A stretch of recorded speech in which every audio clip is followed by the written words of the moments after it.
Ayan mga ma'am, sarap ko lang ng aking shop. Kain tayo ng siomai. Let's go.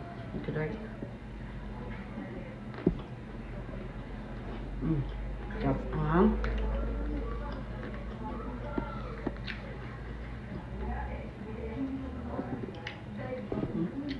Kain. Nagkikrave ako sa maanghang.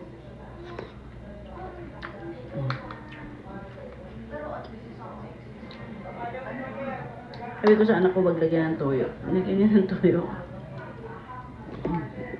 Kainin natin sili, yamars.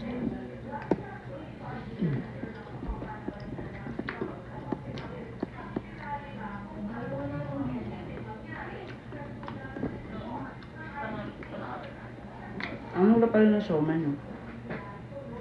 5.20.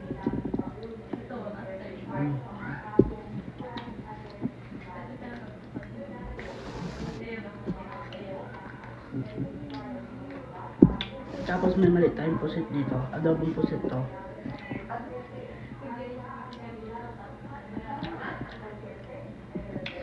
Medyo maalat lang. Masarap siya sa kanin.